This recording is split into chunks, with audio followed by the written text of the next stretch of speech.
আমাদের জীবনে আমরা যখনই এমন কোনো মানুষের সাথে পরিচিত হই যে বয়সে, পদে এবং আর্থিক দিক থেকে আমাদের থেকে পিছিয়ে, তখন আমরা সবাই খুব হীন নজরে তাদের দিকে দেখি।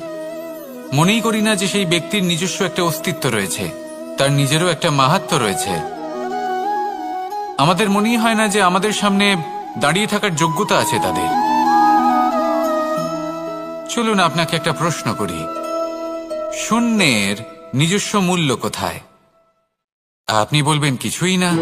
শূন্যের আবার নিজস্ব মূল্য কোথায়? কিন্তু যখন এই শূন্যই কোনো সংখ্যার সাথে এসে যুক্ত হয়ে যায়, কোনো অঙ্কের সাথে এসে যুক্ত হয়ে যায়, তখন তার মূল্য অনেক গুণ বৃদ্ধি পায়। অর্থাৎ এই শূন্যের মূল্য অবশ্যই আছে। আর আমাদের জীবনেও এমন কিছু ব্যক্তি থাকেন, তাদের দেখে মনে হয় যে এদের কোনো মূল্যই নেই। কিন্তু যখন এই ব্যক্তি কারোর সাথে এসে জুড়ে যান, তখন তার মূল্য সেই ব্যক্তির বৃদ্ধি ঘটায়।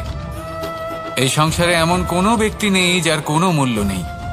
যদি আমরা ধনুকের কথা বলি, তাহলে তার জন্য একটি দড়ির প্রয়োজন হয়, যেটি প্রত্যঞ্চা হিসেবে ব্যবহৃত হয়। যদি এই প্রত্যঞ্চা না থাকে, তাহলে ধনুকের কোনো মূল্যই থাকে না। যদি প্রত্যঞ্চা না থাকে, তাহলে ধনুকের অস্তিত্ব অসম্পূর্ণ থেকে যায়। এই সংসারে যে কোনো ব্যক্তি হোক বা যে কোনো বস্তু হোক, প্রত্যেকের নিজস্ব একটি মূল্য আছে। তার সম্মান করুন, সামনে অগ্রসর হন, আর আমার সাথে ভালোবেসে বলুন, রাধা রাধা। সুখ, দুঃখ এবং শক্তি, এই তিন হলো এই সংসারের ত্রিদেবের মতো। আমাদের জীবনে যা কিছু ঘটছে, এই তিনটির ভিত্তির উপরেই হচ্ছে। আসলে এই সংসারের একটা নিয়ম আছে, যখনই আপনি কিছু লাভ করেন, এই সংসার আপনার পরীক্ষা নেয়। এটা জানার জন্য আপনার পরীক্ষা নেয় যে আপনি যা কিছুই লাভ করেছেন, আপনি কি আদৌ সেটার যোগ্য কিনা। ঠিক সেইভাবেই এই সুখ, দুঃখ এবং শক্তি আপনার পরীক্ষা নিয়ে থাকে। যখন সুখ আসে, তখন সে আপনার পরীক্ষা নেয় যে আপনার মধ্যে অহংবোধ জাগ্রত হয়নি তো। যদি অহংবোধ চলে আসে, তাহলে সুখ সেখানেই সঙ্গ ত্যাগ করে। দুঃখ আপনার ধৈর্যের পরীক্ষা নিতে থাকে, আর যদি আপনার মধ্যে ধৈর্য না থাকে, তাহলে এটা আপনাকে আরো বেশি দুঃখের গভীর অন্ধকারে ঠেলে দেবে। সেখানে শক্তি পরীক্ষা নেয় আপনার বিনম্রতার। যদি আপনি বিনম্র না হন, তাহলে হয় এই শক্তি আপনার সঙ্গ ত্যাগ করবে, নয় এই শক্তি বিনম্রতার অভাবে আপনার পতনের কারণ হতে পারে। এই সংসারে যে কোনো ব্যক্তি যিনি এই পরীক্ষায় উত্তীর্ণ হয়ে থাকেন, এই জীবনে তিনি সাফল্য লাভ করেন। আসুন আমার সাথে ভালোবেসে বলুন, রাধা রাধা। মানুষের জীবনে উন্নতি লাভ করার জন্য তিনটি স্তম্ভের প্রয়োজন হয়। প্রথম স্তম্ভ শিক্ষা। এই শিক্ষা আমাদের জ্ঞান প্রদান করে। দ্বিতীয় স্তম্ভ ব্যবসা, যার দ্বারা আমরা ধন উপার্জন করি। তৃতীয় স্তম্ভ হলো আমাদের ঈশ্বর, আমাদের ইষ্ট। এনার সাথে যদি আমরা জুড়ে থাকতে পারি, তাহলে এমন একটা মানসিক বল আপনি লাভ করবেন, যেটা এই সংসারে আর কোথাও পাওয়া সম্ভব নয়। কিন্তু মানুষ অনেক সময় জীবনে এই তিনটি স্তম্ভ লাভ করা সত্ত্বেও সামনে অগ্রসর হতে পারেন না। তখনও জীবনে কঠিন পরিস্থিতি আসতেই থাকে। এমনটা ঠিক কেন হয়? কারণ সে জীবনে এই তিনটি স্তম্ভ লাভ করে নেয়, জীবনে প্রয়োগও করে, কিন্তু তার ভিতের কথা সে ভুলেই যায়। যেমন প্রথম স্তম্ভ অর্থাৎ শিক্ষা। এই শিক্ষার আধার হলো শুভ চেতনা। যদি অন্তরে শুভ চেতনা না থাকে, তাহলে এই শিক্ষার কোনো গুরুত্ব থাকে না। দ্বিতীয় স্তম্ভ ব্যবসা। পরিশ্রম করে উপার্জন করতে হবে, এই কথাটা আমরা সবাই জানি এবং সবাই চেষ্টাও করি। কিন্তু ব্যবসা করতে করতে আমরা এটা ভুলে যাই আমাদের ব্যবহার কেমন হয়ে পড়েছে। এই ব্যবহার যদি শুভ হয়, তাহলে আমাদের উপার্জন আস্তে আস্তে একটা স্থির জায়গায় এসে পৌঁছবে। এবং তৃতীয় স্তম্ভ আমাদের ভগবান। যদি ওনার শরণে আপনি যেতে চান, তাহলে তার পূর্বে নিজের মা বাবাকে সেবা করুন। তাদের যত্ন করুন, তাদেরকে ভালোবাসুন, কারণ ওনারাই হলেন এই সংসারে আপনার সবথেকে বড় ইষ্ট। তাহলে 3 স্তম্ভের সাথে সাথে তাদের আধারকেও নিজের জীবনে প্রাধান্য দিন। কোনো সমস্যা আসবে না, জীবনে একের পর এক উন্নতি করবেন এবং এই মন প্রসন্ন হয়ে বলবে রাধা রাধা। মানুষের এই সংসারে জীবনযাপন করার জন্য কিছু জিনিসের প্রয়োজন পড়ে। এমন কিছু আবেগ, এমন কিছু বস্তু আছে যেগুলো তার প্রয়োজন হয়, কিন্তু সব থেকে বেশি যে জিনিসটা তার প্রয়োজন হয় সেটা হলো সম্মানের। আমাদের ভালো লাগে যখন কেউ আমাদের সম্মান করে, আমরা কাউকে সম্মান করলে তারও সেটা ভালো লাগে।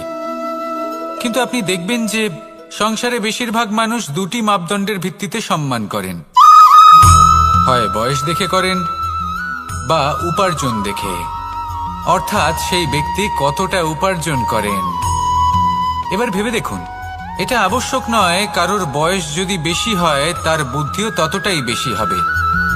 আবশ্যক এটাও নয় যে কোনো ব্যক্তি যদি অত্যন্ত ধনী হন বা তার মনও নির্মল হবে বা তিনি সৎকর্ম করবেন বা এমন কোনো কর্ম করবেন যাতে উনি সম্মান লাভ করতে পারেন।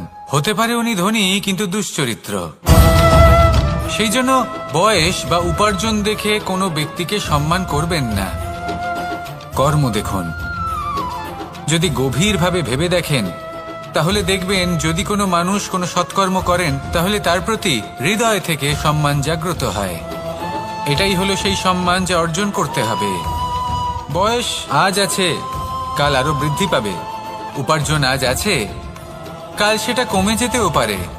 কিন্তু যদি আপনি নিরন্তর শুভকর্ম করতে থাকেন তাহলে আপনি মৃত্যুর পরেও অমর হয়ে থাকবেন। আসুন আমার সাথে ভালোবেসে বলুন রাধা রাধা। ভয়ের সাথে আমরা সবাই পরিচিত, কষ্ট আমরা সবাই পেয়েছি। কখনো কখনো আমরা অসুস্থ হয়ে পড়ি, আর এমন সময় হলে মাতার মমতা, কখনো বাবার স্নেহ, কখনো বন্ধুদের পাশে থাকার অনুভূতি আমাদের রোগ নিরাময়ে সাহায্য করে।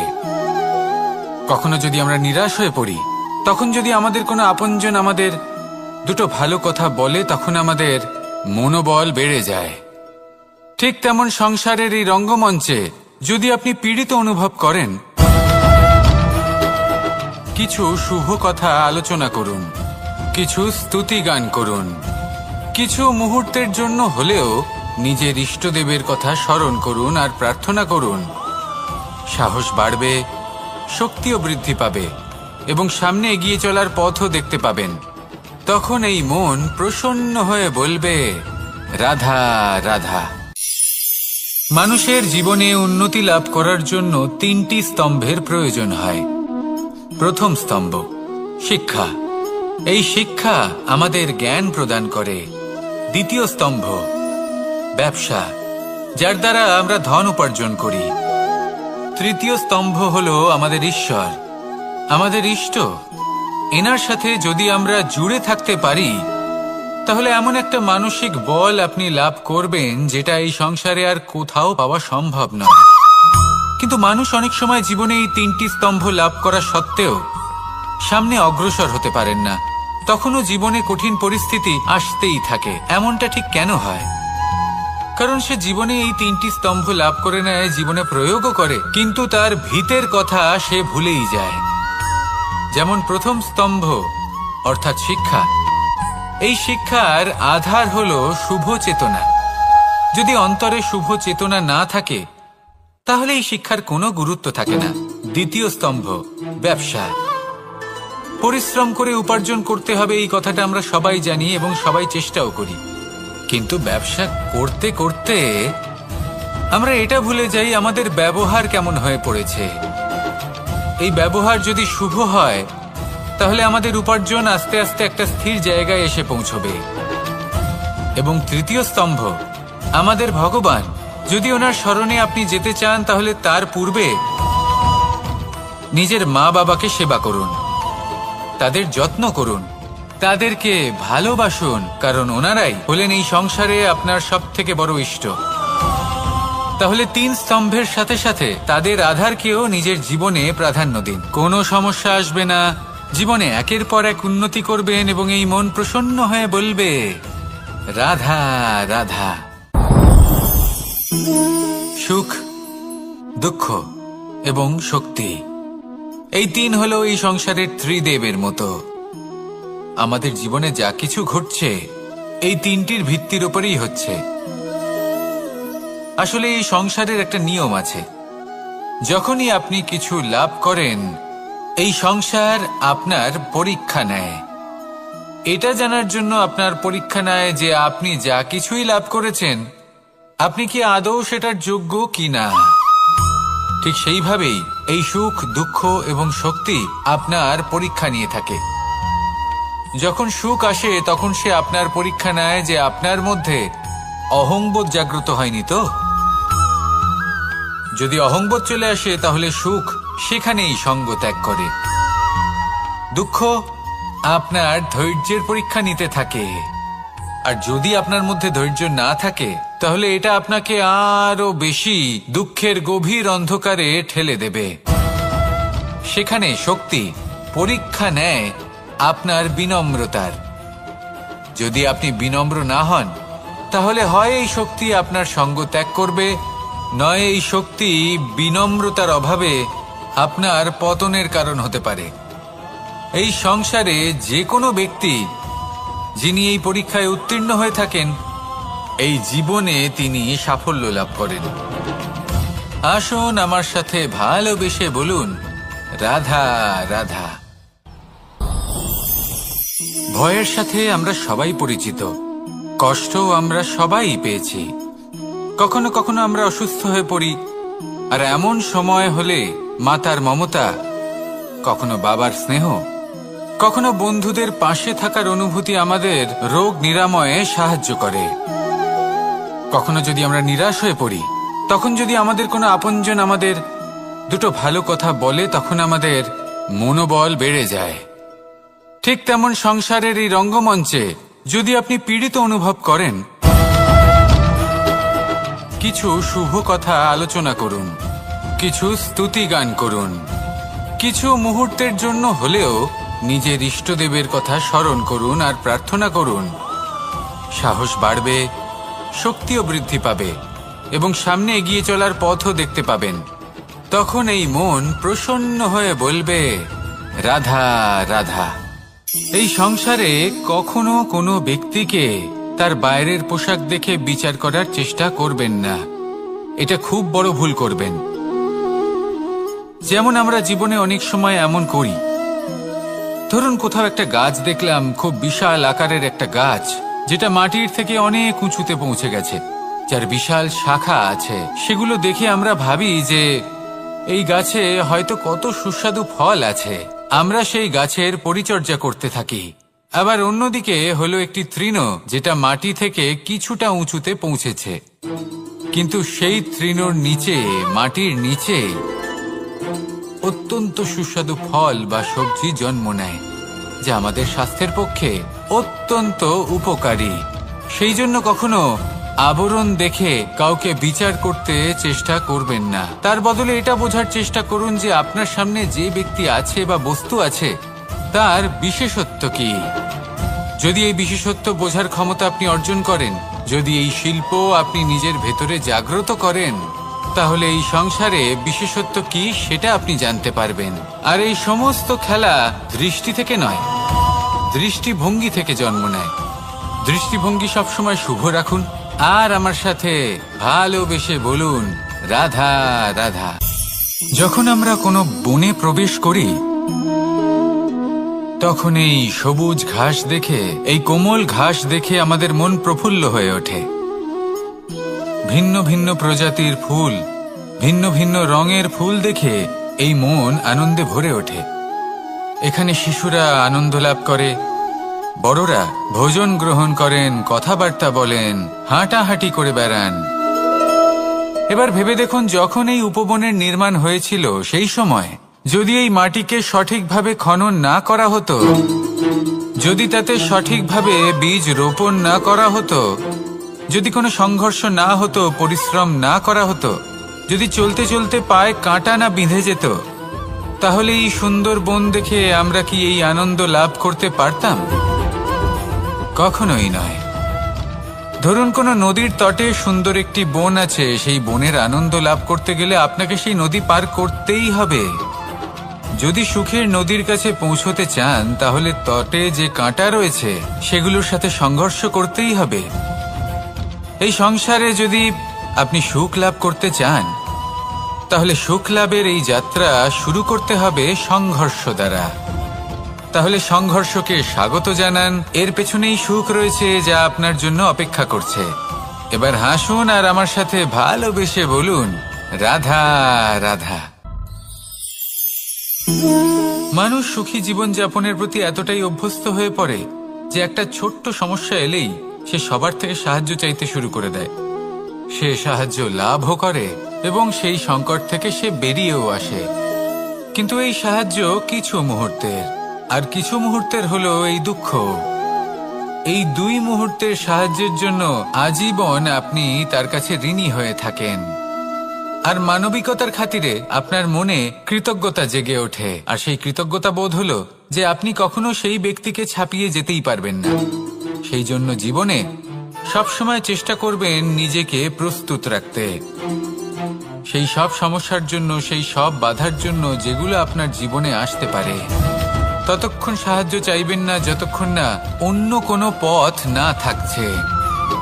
সাহায্য চাওয়া অনুচিত নয়, কিন্তু সাহায্য চাইলে এবং সাহায্য পেলে আপনি আজীবন কৃতজ্ঞ এবং ঋণী হয়ে থাকবেন। আর তারপর একদিন আপনি পরিবর্তন দেখতে পাবেন যে কিভাবে আপনি ছোট ছোট সমস্যার জন্য সাহায্য না চেয়ে বড় বড় সমস্যার সম্মুখীন হতে প্রস্তুত হয়ে গেছেন। এটাই হলো সংসারের নীতি। এটাই পালন করুন আর আমার সাথে ভালোবেসে বলুন, রাধা রাধা। আপনি কখনো কাউকে পর্বতে আরোহণ করতে দেখেছেন? বা আপনি কখনো নিজে কোনো পর্বতে আরোহণ করেছেন? করে থাকলে আপনি এই বিষয়ে অবশ্যই জানবেন যে যখন আমরা শিখরের দিকে এগোই, ওপরের দিকে এগিয়ে চলি, তখন আমাদের একটু ঝুঁকে পথ চলতে হয়। তখনই আমরা সেই পর্বত আরোহণ করতে পারি। কিন্তু যে ব্যক্তি নিচের দিকে ফিরে আসছেন তিনি কিন্তু ঝুঁকে চলেন না, তিনি দৃঢ়ভাবে সোজা হয়ে নিচে নামেন। এই ভারসাম্য বজায় রাখার এই খেলাতে সংসারের একটা সার লুকিয়ে রয়েছে। যদি আপনিও জীবনে উঁচুতে উঠতে চান, শিখরে পৌঁছতে চান, তাহলে আপনাকেও নত হয়ে বিনম্র হয়ে সামনে এগোতে হবে। সেখানে যদি আপনি বুক চিতিয়ে উদ্ধতভাবে অহংকার বোধ নিয়ে চলতে থাকেন, সেখান থেকেই আপনাকে নিচে নামতে হবে। কোনো ব্যক্তি তার বিনম্র স্বভাব দেখেই বোঝা যায় যে সেই ব্যক্তি সাফল্যের শিখর দেশে আরোহণ করছে নাকি নিচে তথা খাদের দিকে যাত্রা করছে। তাই সবসময় বিনম্র থাকুন, শ্রেষ্ঠ কর্ম করুন, পরিশ্রম করুন আর আমার সাথে ভালোবেসে বলুন, রাধা রাধা। মানুষের জীবনে স্বচ্ছতার একটা আলাদা গুরুত্ব আছে। যদি আপনি নিজেকে স্বচ্ছ রাখেন তাহলে আপনার নিজেরও ভালো লাগবে, সামনের ব্যক্তিরও ভালো লাগবে, একটা অন্যরকম প্রভাব পড়বে। কিন্তু একজন শ্রেষ্ঠ ব্যক্তি কিভাবে হয়ে ওঠা সম্ভব? যার মধ্যে গুণ আছে, শিক্ষা আছে, শুভ চেতনা আছে, যিনি সৎকর্ম করেন। কিভাবে হব সেই ব্যক্তি যার মধ্যে জ্ঞান আছে? শুধুমাত্র স্বচ্ছ থাকলে তো তা হওয়া সম্ভব নয়। প্রথমে আপনাকে বুঝতে হবে যে মানুষের মধ্যে চারটি মূল তত্ত্ব আছে। প্রথম হলো তার শরীর, যার দ্বারা উনি যে কোনো কর্ম করে থাকেন। দ্বিতীয় তত্ত্ব হলো তার মন, যার দ্বারা কোনো কর্ম করার জন্য সে নিজেকে প্রেরণা দিতে থাকে। তৃতীয় তত্ত্ব হলো বুদ্ধি, যে কর্ম আমরা করতে চাই, যে লক্ষ্যে আমরা পৌঁছতে চাই, সেটা আমরা কিভাবে কোন পথে করব সেটা স্থির করা যায় বুদ্ধি দিয়ে। আর চতুর্থ তত্ত্ব হলো আত্মা। আত্মা হলো এমন এক তত্ত্ব যার কোনো সমাপ্তি নেই। আত্মা হলো অজয়, কিন্তু এরও শুদ্ধিকরণের প্রয়োজন হয়। এই চারটি তত্ত্বের শুদ্ধিকরণ করতে থাকুন, এতে নির্মল রাখুন, শুদ্ধ রাখুন। এবং এটা কিভাবে হবে? শুভ চেতনা দ্বারা, জ্ঞানের দ্বারা, এবং সব থেকে বেশি গুরুত্বপূর্ণ প্রেমের দ্বারা। আসুন আমার সাথে ভালোবেসে বলুন, রাধা রাধা। এই জীবনে তিনটি গুরুত্বপূর্ণ শব্দ আছে যা বোঝা আমাদের কাছে খুব গুরুত্বপূর্ণ, এবং এই তিনটি শব্দের নিজস্ব অর্থ আছে।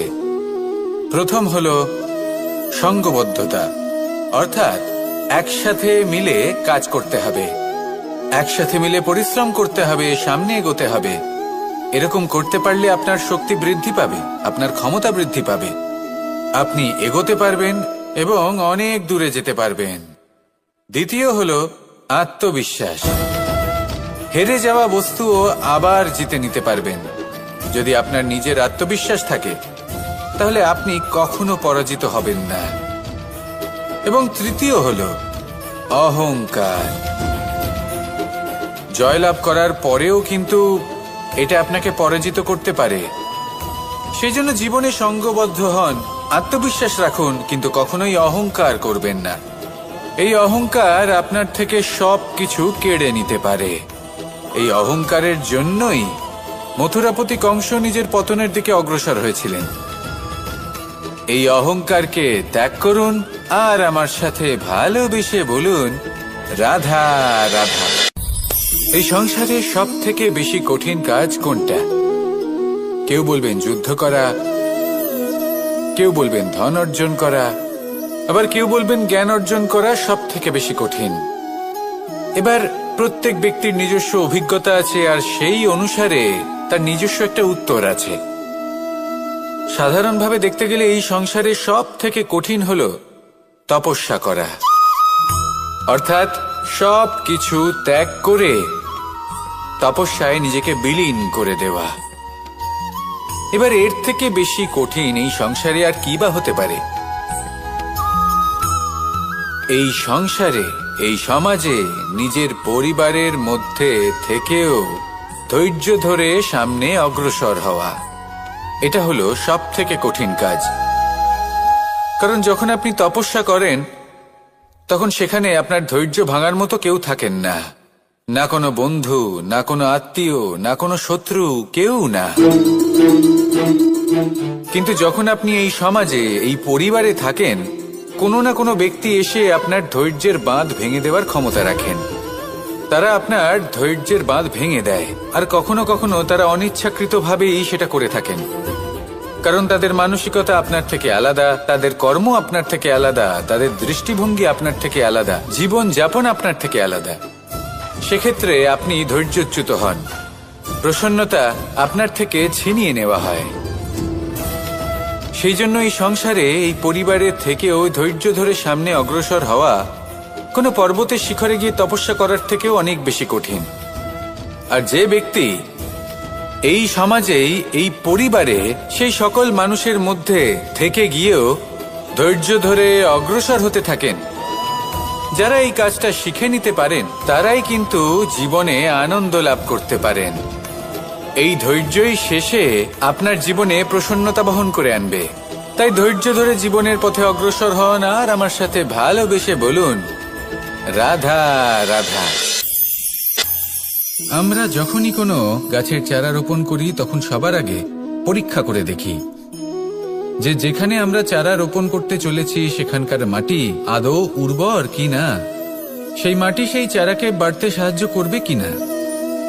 যখন একটা চারা রোপণের আগে আমরা এত কিছু ভাবতে পারি, তাহলে কাউকে বিশ্বাস করার আগে আমরা কেন ভাবি না? জীবনে কখনো এই বিশ্বাসরূপী চারা কোথাও রোপণ করার আগে বোঝার চেষ্টা করুন যে যার উপর আপনি বিশ্বাস করতে চলেছেন সে কি আদৌ আপনার বিশ্বাসের যোগ্য কি না। ভেবে দেখুন সেই ব্যক্তি ভবিষ্যতে গিয়ে আপনার বিশ্বাস ভাঙতে পারে কিনা। এটাও ভেবে দেখুন যে যাকে আপনি বিশ্বাস করতে চলেছেন তাকে আপনি বিশ্বাস করলে নিজের জীবনের উদ্দেশ্যে আপনি অগ্রসর হতে পারবেন কিনা। আর তার জন্য প্রয়োজন সঠিক সিদ্ধান্ত, পরখ করা, কোনটা উচিত কোনটা অনুচিত সেটা বোঝা। আর তাতে কিন্তু আপনি সন্দেহবাতিক হবেন না, তাতে আপনি আরো নিপুণ হয়ে উঠবেন। তাই যদি আপনি নিপুণ হয়ে উঠতে চান তাহলে বোঝার চেষ্টা করুন, পরখ করে দেখুন, কোনটা উচিত কোনটা অনুচিত বুঝুন, আর বিশ্বাস তখনই করুন যখন আপনি 100% নিশ্চিত হবেন যে সে বিশ্বাসের যোগ্য। আসুন আমার সাথে ভালোবেসে বলুন, রাধা রাধা। রাধা কখনো কখনো আমার জন্য বড়ই সুগন্ধি আতর নিয়ে আসে, পারিজাত ফুলের মালা নিয়ে আসে আমার প্রসাধন করবে বলে, এবং আমার সব থেকে বেশি প্রিয় মাখন নিজে হাতে বানিয়ে আনে আমাকে নিজে হাতে খাইয়ে দেবে বলে, সবকিছু আমাকে প্রসন্ন করবে বলে। কিন্তু আপনি কখনো ভেবেছেন যে এই আতর কিভাবে বানানো হয়? সহস্র ফুলের পাপড়ি একসাথে পিষে নিতে হয়, তারপরে তার থেকে যে রস নিঃসৃত হয় সেই রস দ্বারাই আতর তৈরি হয়। অনেক সংখ্যক ফুলকে অসীম যন্ত্রণা ভোগ করতে হয়, তবে তারা আমার প্রসাধন সামগ্রী হয়ে উঠতে পারে। দুধ থেকে মাখন তৈরি করার জন্য কতটা পরিমাণ মন্থন সহ্য করতে হয় সেটা আপনি জানেন। ঠিক সেই রকমই হলো আমাদের জীবনও। বিপদও আসে, কঠিন পরিস্থিতিও আসে, এর সম্মুখীন হতে শিখুন। মনে রাখবেন, আপনি হলেন সেই দুধ যাকে মন্থন সহ্য করতে হবে মাখন হয়ে ওঠার জন্য। মনে রাখবেন, আপনি হলেন সেই ফুলের মতন যাদের পিষ্ট হতে হবে সুগন্ধি আতর হয়ে ওঠার জন্য, যাকেই সংসার পছন্দ করে। কখনো কখনো জীবনে আপনার সাথে খারাপ শুধুমাত্র এই কারণে ঘটে যাতে আপনার শ্রেষ্ঠ রূপ এই সংসারের সামনে আসতে পারে। শুধুমাত্র কঠিন পরিস্থিতি এবং বিপদকে একটা সুযোগ হিসেবে দেখার চেষ্টা করুন। আপনার জন্য এই সংসার বদলে যাবে, সংসারকে দেখার দৃষ্টিভঙ্গি পাল্টে যাবে, আপনার ভাগ্য পাল্টে যাবে, আর এই মন প্রসন্ন হয়ে বলবে, রাধা রাধা। পাশা নামক এই খেলাটি আপনারা নিশ্চয়ই খেলেছেন, না খেলে থাকলে দেখেছেন, আর যদি দেখেও না থাকেন তাহলে নিশ্চিত রূপে শুনেছেন। মহাভারতের এই মহাযুদ্ধ কোথাও না কোথাও এই পাশা নামক খেলার কারণে হয়েছিল। পাশার এই বিচিত্র খেলা, দান, এইসবের কারণে কেউ নিজের মাথায় রাজ মুকুট পরিধান করেছিলেন, আবার সেখানে পরাজিত হওয়ার জন্য কাউকে বনবাস ভোগ করতে হয়েছিল। কিন্তু এই খেলা সমাপ্ত হওয়ার পরে সমস্ত ঘুঁটি আর এই পাশার ছক একই পুটলিতে স্থান পেল। এটাই হলো আমাদের জীবন। এই সংসারে আমরা জয় পরাজয়ের বিষয়ে এতটাই ভাবি, এত চিন্তা করি যে এই জীবনের খেলার আনন্দটাই উপভোগ করতে পারি না। আর অবশেষে কি হয়? কেউ জয়ী হন, কেউ পরাজিত হন, কিন্তু দুজনেই একই স্থানে পৌঁছে যান। প্রত্যেক ব্যক্তি মৃত্যুর পরে একটি নির্দিষ্ট স্থানেই পৌঁছতে বাধ্য, কিন্তু ততক্ষণ এই জীবন, এই খেলা, তার আনন্দ উপভোগ করুন। এই সংসারে সেই ব্যক্তি শ্রেষ্ঠ স্থানে পৌঁছতে পেরেছেন যিনি এই সংসারকে প্রকাশ প্রদান করেছেন, যিনি কখনো জয় পরাজয় এই বিষয়ে ভাবেননি, শুধু এই জীবনের খেলার আনন্দ উপভোগ করেছেন। এটাই আপনিও করুন, আর আমার সাথে ভালোবেসে বলুন, রাধা রাধা। প্রত্যেক মানুষ নিজের জীবনে দুঃখ অনুভব করেন। প্রত্যেকের দুঃখ আলাদা হতে পারে। কারোর মনে এই দুঃখ থাকে যে সে তার বাবা মায়ের সব ইচ্ছে পূরণ করতে পারেননি। কেউ এটা ভেবে দুঃখ পান যে সে চিরকাল সদাচার করেছেন, সৎকর্ম করেছেন, কিন্তু তাও তাকে দুরাচারী বলে মনে করা হয়। কেউ এটা ভেবেও দুঃখ পান যে তার সামনে যে ব্যক্তি রয়েছেন তার চোখে তিনি শত্রু হয়ে উঠেছেন বা দুষ্ট হয়ে উঠেছেন, যেখানে তিনি হয়তো কোনো অনুচিত কাজই করেননি। এবার এই সমস্ত বিষয় নিয়ে ভেবে নিজের ব্যক্তিত্ব নিয়ে সন্দেহ প্রকাশ করবেন না। যদি নিজের ব্যক্তিত্ব নিয়ে কোনো সন্দেহ থেকে থাকে তাহলে কর্ম সংক্রান্ত প্রশ্ন করুন যে আপনি যা করেছেন তাতে কি উচিত ছিল, কি অনুচিত ছিল। যেটা প্রয়োজন সেটা এটা বোঝার যে আপনার অন্তর্মন, আপনার বিবেক আপনাকে কি বলছে, আর আপনার অন্তর্মন আর আপনার বিবেক আপনাকে যেটা করতে বলবে শুধু সেটাই করুন। আর তারপরে এই সংসার কি বলবে, কি ভাববে সেসব নিয়ে ভাবতে যাবেন না, কারণ এই সংসার তো ঈশ্বরকেও প্রশ্ন করে থাকে, ঈশ্বরকেও দোষী মনে করে। কখনো কখনো যখন কোনো ঘটনা মানুষের ইচ্ছা অনুযায়ী ঘটে না, তখন মানুষ এটা বলে যে হে ঈশ্বর, আপনি আমার পাশে থাকলেন না, আপনি বড়ই কঠোর, এটা আপনার দোষ। যেখানে বেশিরভাগ সময় হয়তো সে নিজেই নিজের কর্মফল ভোগ করছে, আর কখনো কখনো ঈশ্বর হয়তো তার জন্য আরো ভালো কোনো পরিকল্পনা করে রেখেছেন, কিন্তু মানুষ সেটা বুঝতে পারে না। তাই দিনের শেষে যেটা প্রয়োজন সেটা হলো নিজের মনের কথা বুঝতে হবে। আপনার বিবেক কি বলছে শুধু সেটাই করুন, আর সামনে এগোতে থাকুন। আমার সাথে ভালোবেসে বলুন, রাধা রাধা। পরিবর্তন, এটা হলো সৃষ্টির অমূল্য নিয়ম। এই সংসারে সবকিছু সময়ান্তরে পরিবর্তিত হয়, এই সময়ও পরিবর্তিত হয়। পরিবর্তন চিরকাল হয়ে এসেছে আর চিরকাল হতে থাকবে, কিন্তু এবার আমরা সেই পরিবর্তন কিভাবে লাভ করব যেটা আমাদের প্রয়োজন, যেটা আমরা চাই। আমরা জীবনে বিকাশ চাই। এই বিকাশ কিভাবে লাভ করতে পারি? এই প্রকৃতি কিন্তু আমাদের অত্যন্ত উত্তম উদাহরণ দিয়ে বুঝিয়েছে। একটি বিন্দুর উদাহরণ দিয়েছে যা ভবিষ্যতে একটা বিশাল নদীর আকার ধারণ করে। এটা কিভাবে হয়? মেঘ থেকে একটি বিন্দু ঝরে পড়ে সেই পর্বতের ওপর যেখানে হিম আছে। সেই হিমের সংস্পর্শে আসা মাত্র সেই বিন্দুর সাথে আরো বেশ কিছু বিন্দু যুক্ত হয়, তারপর তারা অগ্রসর হয়, আরো কিছু বিন্দু যুক্ত হয়, আস্তে আস্তে একটা ক্ষীণ ধারার রূপ ধারণ করে, এবং সেটাই ভবিষ্যতে আরো এগোতে থাকে। অনেকটা যাওয়ার পর যখন অনেক সংখ্যক বিন্দু একসাথে যুক্ত হয়, তখন সেটা বিশাল নদীর আকার ধারণ করে। এবার আমরা মানুষ বলে আমাদের সাথে এই নিয়মের অন্যথা হয় তা নয়। আমরাও এই প্রকৃতির অংশ, আমাদের ক্ষেত্রেও একই নিয়ম প্রযোজ্য। যখন পরিশ্রম করে অনেক সংখ্যক বিন্দু আমরা একত্রিত করব, তখনই পরিবর্তনের নদী প্রবাহিত হবে। প্রয়োজন হলো নিরন্তর পরিশ্রম করা এবং ধৈর্য ধরা। এটা করতে থাকুন, জীবনে সবকিছু লাভ করতে পারবেন, কারণ প্রকৃতি আমাদের এটাই শিখিয়েছে, আর আমরা এই ব্রহ্মরই একটি অংশ, যার দ্বারা এই ব্রহ্মাণ্ড নির্মিত। আসুন আমার সাথে ভালোবেসে বলুন, রাধা রাধা। কখনো এই প্রকৃতির দিকে তাকিয়ে থাকবেন। এই প্রকৃতি অনেক ধরনের শিক্ষা দেয়। কোন একটা গাছকে দেখুন, কিভাবে সে মাটি থেকে জল শুষে নেয়। সে ঝড় হোক বা হোক কড়া রোদ, সব সহ্য করে এবং অবশেষে সে ফল ধারণ করে।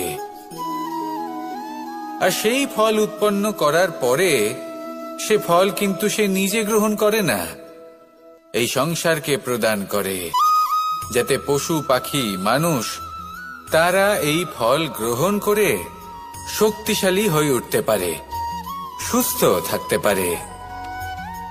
সেভাবেই নদী, সরোবর এরা নিজেরাও কিন্তু নিজেদের জল গ্রহণ করে না, মাটিকে প্রদান করে, পশু পাখিকে প্রদান করে। সূর্য নিজেও নিজের জন্য প্রজ্বলিত হয় না, সে প্রকাশ ছড়িয়ে দিতে চায় আমাদের সবার কাছে, সে আলো পৌঁছে দিতে চায়। এই প্রত্যেকের কর্মে পরমার্থ নিহিত আছে, আর সেই জন্যই এদের সকলকে পুজো করা হয়। তাই মনে রাখবেন, আপনার কাছে জীবন যাপনের অতিরিক্ত যা কিছুই আছে তা পরমার্থের জন্য। তাহলে তার সদ্ব্যবহার করুন, আর আমার সাথে ভালোবেসে বলুন, রাধা রাধা। আমরা প্রত্যেকেই অবশ্যই এমন সময় দেখেছি যখন অনেকগুলো সমস্যা একসাথে আমাদের জীবনে এসে পড়ে। সমস্যা আমাদের প্রত্যেকের জীবনেই থাকে। আমরা তার সমাধান খুঁজতে চেষ্টা করি, কখনো সমাধান খুঁজে পাই, আবার কখনো যতই চেষ্টা করি না কেন কোনো সমাধান খুঁজেই পাই না। আর যখন এটা হয় তখন মানুষ অত্যন্ত বিচলিত হয়ে পড়েন। নিজের আত্মীয় স্বজন, নিজের বন্ধু বা সংসার, এদের ওপরে এই দোষ চাপিয়ে দেন যে এদের জন্যই এই সমস্যা এসেছে। এবার যদি আমি আপনাকে কোনো পরামর্শ দিই, তাহলে এটাই বলবো যে দৃষ্টিভঙ্গি পাল্টে দেখুন।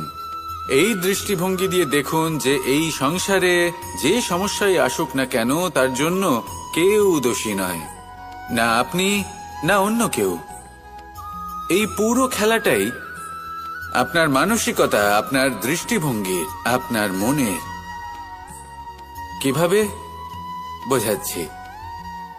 যখন আমাদের মন শক্ত থাকে তখন কঠিন থেকে কঠিনতর পরিস্থিতিও আমাদের জীবনে খুব বেশি হলে প্রতিস্পর্ধা হয়ে থেকে যায়। সেখানে যদি আমাদের মন দুর্বল থাকে, তখন অল্প কঠিন পরিস্থিতিও আমাদের কাছে খুব বড় সমস্যা হয়ে যায়, তাই না? একটা শক্ত মন কঠিন পরিস্থিতিকে প্রতিস্পর্ধা হিসেবে দেখে আর তার মধ্যেও একটা সুযোগ খুঁজে নেয়। আমাদের শুধু এটাই করতে হবে। এই সংসারে অন্য কাউকে দোষী মনে করলে আপনার সমস্যা দূর হয়ে যাবে না। সেই জন্য এই সংসারকে দোষ দেওয়ার বদলে এই সমস্যার মূলে চলে যান, সেটাকে বুঝুন, নিজের এই মনকে শক্ত করে তুলুন। যদি আপনার মন শক্তিশালী হয়, তাহলে এই সংসারে অনেক বড় বড় কঠিন থেকে কঠিনতর পরিস্থিতিও যদি আসে, আপনার জীবনে যতই বড় বড় সমস্যা আসুক না কেন, আপনার লক্ষ্য লাভে বাধা দিতে পারবে না। আসুন আমার সাথে ভালোবেসে বলুন, রাধা রাধা। আমরা সবাই পাথর দেখেছি, পর্বতও দেখেছি, শুকনো পাতাও দেখেছি, শ্যামল বনানীও দেখেছি। কখনো ভেবেছেন পাথরের অস্তিত্ব কিন্তু ততক্ষণ পর্যন্ত যতক্ষণ সে পর্বতের গায়ে আটকে থাকে। যখন সেই পর্বত থেকে সেই পাথর ভিন্ন হয়ে যায় ও নিজের অস্তিত্ব হারিয়ে ফেলে। আস্তে আস্তে কখনো পাথর কেটে বা কখনো পিষ্ট হয়ে সেই পাথর আস্তে আস্তে মাটিতে পরিণত হয় এবং পূর্ণরূপে নিজের অস্তিত্ব হারিয়ে ফেলে। এটাই পাতার সাথেও হয়। এই পাতা যতক্ষণ গাছের ডালের সাথে যুক্ত ততক্ষণ তার অস্তিত্ব থাকে। যখনই ডাল থেকে বিচ্ছিন্ন হয়, সেও নিজের অস্তিত্ব হারিয়ে ফেলে। আর এটাই আমাদের সাথেও হয়। যতক্ষণ আমরা নিজেদের আপনজনের সাথে যুক্ত থাকি, আমাদের অস্তিত্ব বজায় থাকে। যখন আপনজনদের সাথে সম্পর্ক ছিন্ন করি, তখন আমরাও আমাদের অস্তিত্ব হারিয়ে ফেলি। এবার এই সংসারের প্রত্যেক ব্যক্তি স্বতন্ত্র থাকতে চান, আর অনেক ব্যক্তি স্বতন্ত্র থাকবেন বলে আপনজনদের দূরে করে দেন আর তাদের সাথে এই সম্পর্ক ছিন্ন করেন। এটা কি সত্যি প্রয়োজন? আপনজনদের সাথে সম্পর্ক ছিন্ন করে নিজের অস্তিত্ব হারিয়ে ফেলা প্রয়োজনীয়, নাকি আপনজনদের সাথে সম্পর্ক বজায় রেখে নিজেদের স্বতন্ত্র করে রাখা সেটা আবশ্যক? নির্বাচন আপনারই। আসুন আমার সাথে ভালোবেসে বলুন, রাধা রাধা। আপনি কি কখনো নৌকা যাত্রা করেছেন? করে না থাকলেও নিশ্চয়ই দেখেছেন যে এই জল যা নিজের অন্তরে সব কিছু সমাহিত করে নিতে পারে, এই নৌকা সেই জলের ওপরেই ভেসে থাকে। নদীর স্রোত কাটিয়ে সে সামনে অগ্রসর হয়। কিন্তু যদি এই নৌকায় কোনো ছিদ্র হয়, তাহলে কিন্তু সেই নৌকা ডুবে যাবে।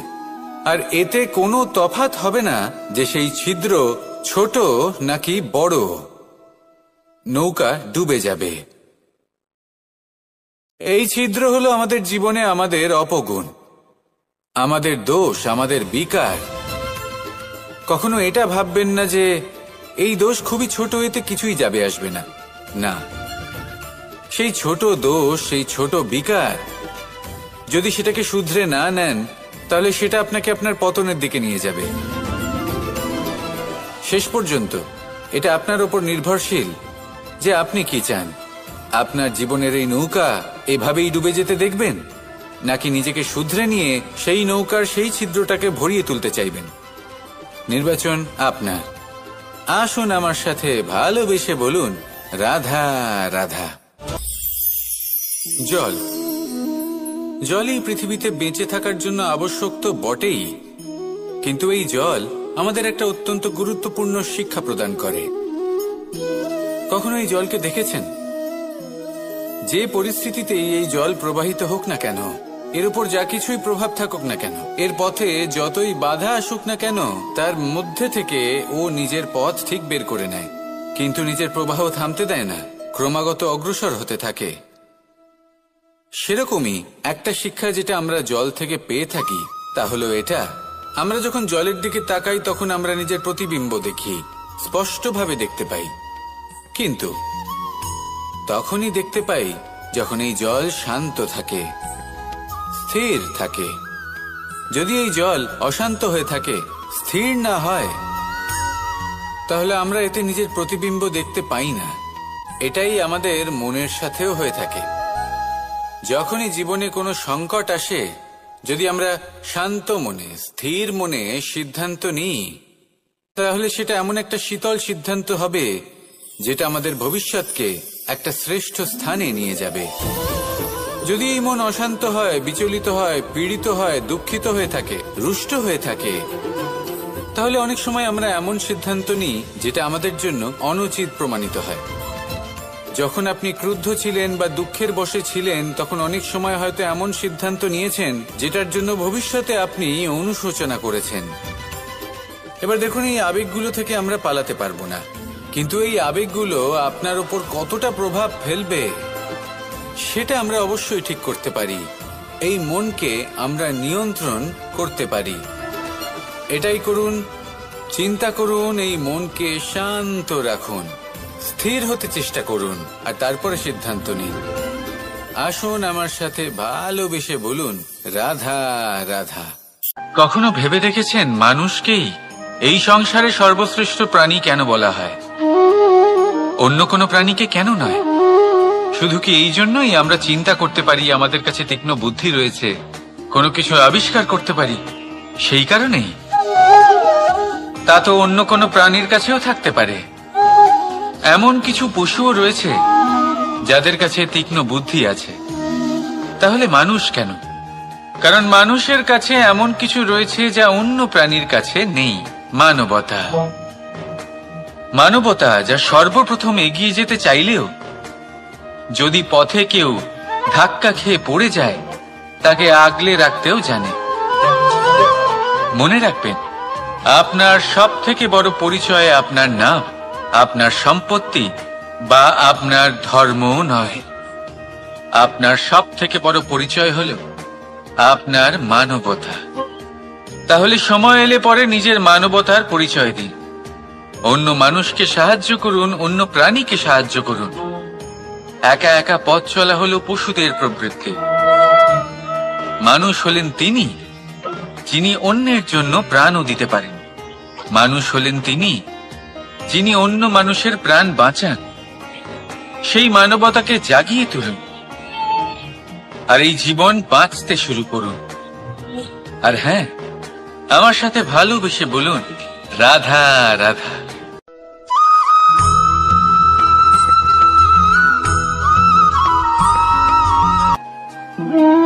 মানুষ জীবনে সবসময় সুখ পেতে চান, কিন্তু এই সুখ, এটা আসলে কি? এই সুখের আসল রূপ কি? আমি বলি, সুখের আসলে দুটি রূপ হয়, বাহ্যিক সুখ, আত্মিক সুখ। আর এটা ঠিক তেমনই হয় যেরকম আমাদের শরীরের সাথে জড়িত ছায়া আর আমাদের শরীরের মধ্যে বসবাসকারী আত্মার। যদি ছায়ার কথা ভেবে দেখেন, তাহলে বুঝতে পারবেন আমাদের শোবার সময় ভোরবেলা এই ছায়া অনেক বড় হয়ে যায়। যখন এই সূর্য মাথার উপরে চলে আসে, তার তাপ বেড়ে যায়, তখন এই ছায়া ছোট হয়ে যায়। আর যেই অন্ধকার নেমে আসে, এই ছায়া আপনার সঙ্গ ত্যাগ করে। এরকমই হয় বাহ্যিক সুখ। আর এবার কথা বলি আমাদের শরীরের মধ্যে বসবাসকারী এই আত্মা। এই আত্মা কখনো আমাদের সঙ্গ ত্যাগ করে না, সব সময় আমাদের সাথে জড়িয়ে থাকে। এরকমই হয় আত্মিক সুখ, যা সব সময় আমাদের সাথে থাকে। আত্মিক সুখ কারোর সেবা করে, আত্মিক সুখ কাউকে সাহায্য করে, আত্মিক সুখ প্রেম বোধের, যা কখনো আমাদের সঙ্গ ত্যাগ করে না। সেখানে বাহ্যিক সুখ, যতক্ষণ আপনি সম্পন্ন কিছু মানুষ এবং সুবিধার সাথে আছে, এই বাহ্যিক সুখ আপনার সাথে থাকবে। সম্পন্নতা চলে গেলে, মানুষজন চলে গেলে, সুখ সুবিধা চলে গেলে, বাহ্যিক সুখও চলে যায়। তাহলে এই আত্মিক সুখ খুঁজে নিন এবং সেই সুখের সাথেই বলুন, রাধা রাধা।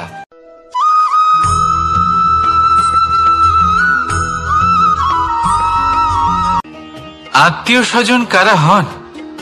তারাই যারা সুখে দুঃখে পাশে থাকেন, তারা যারা বিপদের সময় আপনার পাশে এসে দাঁড়ান। এবার দেখুন, একটা প্রশ্ন করব আপনাদের, সব থেকে ঘনিষ্ঠ, আবশ্যক এবং গুরুত্বপূর্ণ আত্মীয় কারা, বিশেষ করে বিপদের সময়? কেউ বলবেন মাতা, কেউ বলবেন পিতা, কেউ বলবেন ভাই বোন, ইত্যাদি ইত্যাদি।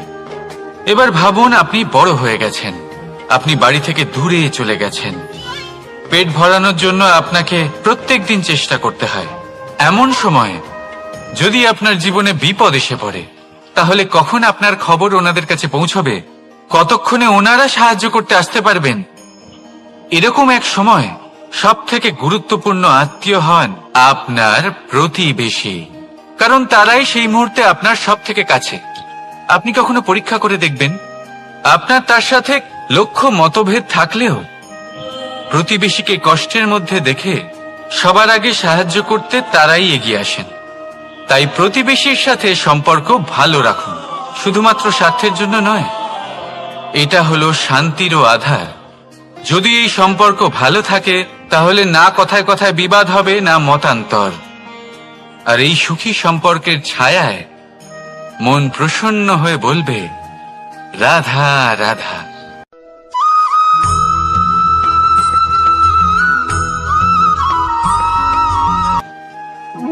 আপনি কখনো কোনো সাধারণ পাখি দেখেছেন?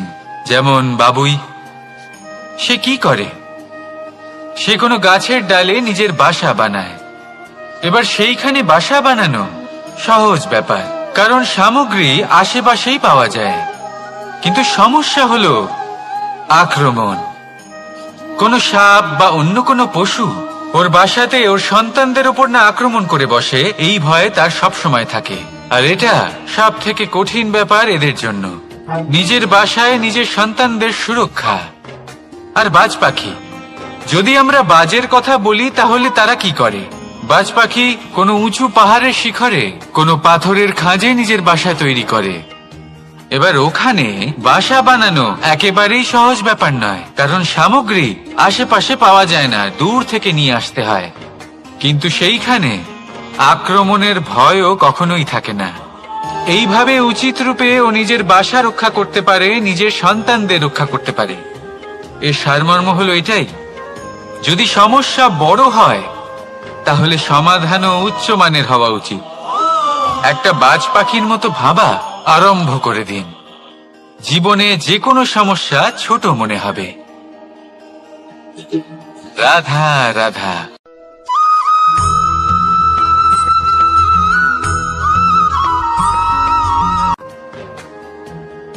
ভাগ করে নেওয়া বা বন্টন করা প্রত্যেক মানুষের জীবনে অবশ্যই হয়ে থাকে, আর অনেক সময় এটা জীবনে অতি আবশ্যক হয়ে পড়ে। কিন্তু ভাগ করার মনোকামনা তার থেকেও বেশি গুরুত্বপূর্ণ হলো যে কোন ঘটনার আধারে এই বাটোয়ারা হলো। অনেক সময় এই বাটোয়ারা হলো শান্তির প্রতীক, আবার অনেক সময় এই বাটোয়ারা বিপ্লব ঘটাতে পারে, এমন এক বিপ্লব যা মহাযুদ্ধ ঘটিয়ে দিতে পারে। দেখুন, বাটোয়ারা সম্পত্তির হোক বা হোক ভিক্ষার, শিক্ষা কিন্তু একটাই। জীবনে অনেক সময় বাটোয়ারা দরকার হতে পারে, কিন্তু যতদূর সম্ভব তা এড়িয়ে চলুন, একসাথে মিলে এগিয়ে চলুন। কারণ দেখুন, এই যে বাটোয়ারা ভাগ করে দেয়, আর সেখানেই একতা আপনাকে অগ্রসর করে। তাহলে আপনিও এটাই করুন, একসাথে মিলে সামনে এগোন, আর আমার সাথে ভালোবেসে বলুন, রাধা রাধা।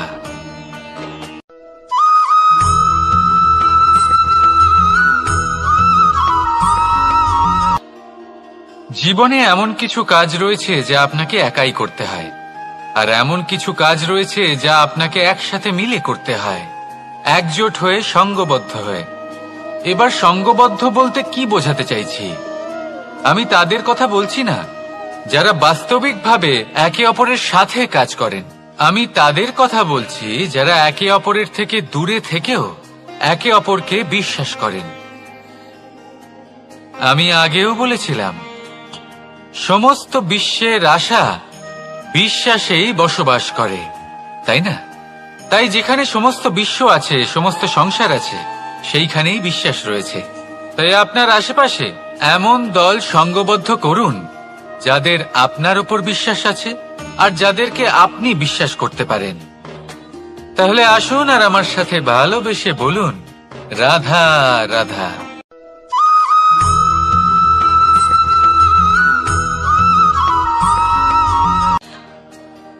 যখন একজন ভক্ত এবং তার ভগবান এক আকার ধারণ করেন, যখন একজন ভক্ত নিজের ভগবানের প্রতি, নিজের জীবনের লক্ষ্যের প্রতি সম্পূর্ণরূপে সমর্পিত হয়ে যান, তখন জন্মগ্রহণ করে ভক্তি।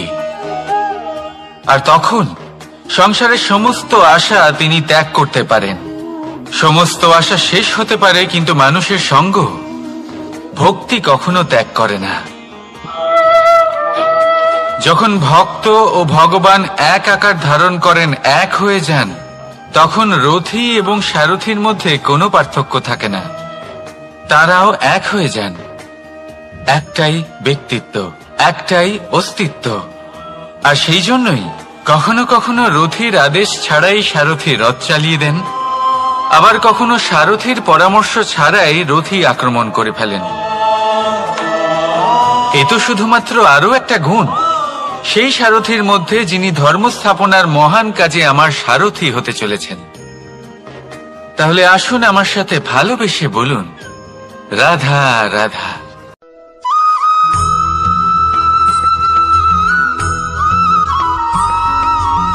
আমরা যে মানুষকে চাই, যাকে আমরা ভালোবাসি, তাকে একটা উপহার অবশ্যই দিতে চাই। এমন এক উপহার যা ওনার ভালো লাগবে, যা শ্রেষ্ঠ হবে, অতি প্রিয় হবে, বহুমূল্য হবে, বা বলতে পারেন মূল্যবান হবে। তাই আমরা কি করি? আমরা বাজারে যাই, তার জন্য স্বর্ণ, আভূষণ, হিরে, মুক্ত এইসব নিয়ে আসি। কিন্তু এটাই কি সর্বশ্রেষ্ঠ উপহার? কখনোই না। সর্বশ্রেষ্ঠ উপহার হলো স্বাধীনতা, তাকে নিজের মনের মতো বাঁচার স্বাধীনতা। যদি আপনি কাউকে স্বাধীনতা না দিতে পারেন, তাহলে সে কোথাও না কোথাও বন্দী হয়ে যায়, তার বিকাশ কোথাও না কোথাও আটকে যায়। কিন্তু যদি আপনি কাউকে স্বাধীনতা দিতে পারেন, তাহলে আপনি দেখবেন ও সমস্ত সংসারকে, এই জীবনকে নিজের দৃষ্টিভঙ্গি দিয়ে দেখবে, বুঝবে যে কোনটা হলো উচিত আর কোনটা হলো অনুচিত। আর এটাই হলো সর্বশ্রেষ্ঠ।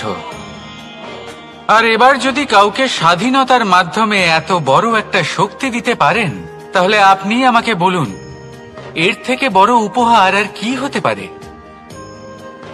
আসুন আর আমার সাথে ভালোবেসে বলুন, রাধা রাধা।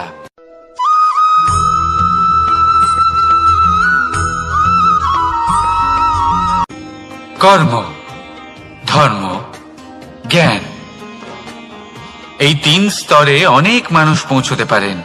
অনেকে এই পরীক্ষা দিয়ে তাতে উত্তীর্ণ হয়ে যেতে পারেন, কিন্তু শিখরে পৌঁছে শাসন তিনিই করতে পারেন, যার কাছে এই চতুর্থ গুণটিও থাকে, সমর্পণ। অত্যন্ত গুরুত্বপূর্ণ একটা গুণ এটা। এই সমর্পণ আসলে অত্যন্ত গুরুত্বপূর্ণ। পূর্ণ সমর্পণ দরকার নিজের লক্ষ্যের প্রতি, সমর্পণ নিজের কর্তব্যের প্রতি, সমর্পণ নিজের আত্মার থেকে নির্গত স্বরের প্রতি, সমর্পণ নিজের রথীর প্রতি, অর্থাৎ আমার প্রতি।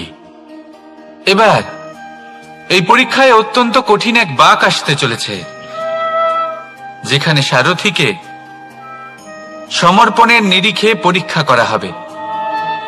আর তাতে উত্তীর্ণ হওয়ার পরেই তার হাতে ধর্ম স্থাপনের রথের রাশ তুলে দেওয়া হবে। দেখা যাক কি হয়। ততক্ষণ আপনি প্রসন্ন থাকুন আর আমার সাথে ভালোবেসে বলুন, রাধা রাধা।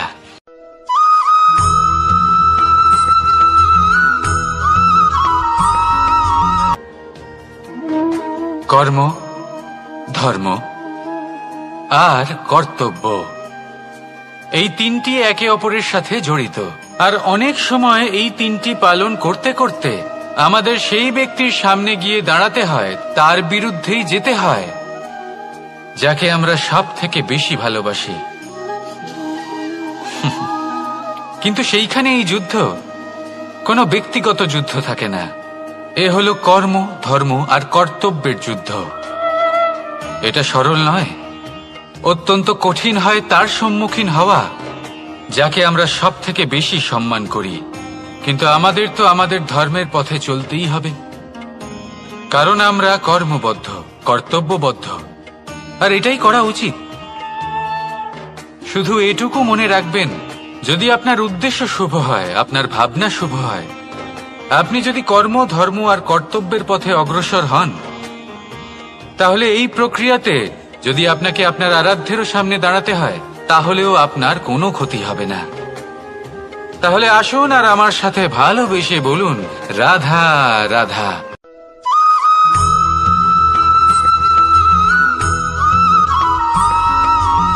ধর্ম। আমরা সকলে ধর্মের বিষয়ে কথা বলি, কখনো নিজের ধর্মের বিষয়, আর কখনো অন্যের ধর্মের বিষয়। কখনো আমরা অধর্ম দেখলে সেই বিষয়ে কথা বলি। অনেক রকম আলোচনা হয়, কিন্তু এই ধর্ম আসলে কি, সেটা কি কেউ বোঝে? যদি আমি আপনাকে উত্তর দিই, এই উত্তর সরল। ধর্ম হলো তাই যা মানুষকে অন্য মানুষের সাথে, সমস্ত বিশ্ব সংসারের সাথে আনন্দ সহকারে বাঁচতে শেখায়। সেই জন্য আপনি যদি কখনো কোনো ধর্মীয় স্থানে যান, সেই ধর্মীয় স্থানে গিয়ে আপনার শান্তির অনুভূতি হয়, তাই না? কিন্তু দেখুন, ধর্মের জ্ঞান থাকলেই সেই মানুষ ধর্মের পথে চলতে পারবে এমন কোনো কথা নেই। অনেক সময় সম্পর্কে যখন সংঘর্ষ বেড়ে যায়, তখন ইচ্ছের জন্ম হয়, ক্রোধের জন্ম হয়, অহংকারের জন্ম হয়, আর তারপর বিনাশ হয়ে যায় এই ধর্মের। সেই জন্য দ্বিতীয় সব থেকে গুরুত্বপূর্ণ গুণ যা আমার সারথীর মধ্যে থাকা উচিত, তা হলো ধর্মবীর হওয়া।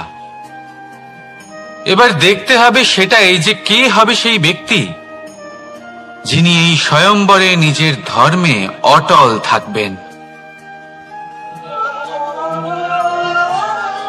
কারণ সেই ব্যক্তি এই সংসার থেকে সরে এসে ধর্মের পুনঃস্থাপনের এই মহাকার্যে আমার সারথি হতে পারবেন। তাহলে আসুন আমার সাথে ভালোবেসে বলুন, রাধা রাধা।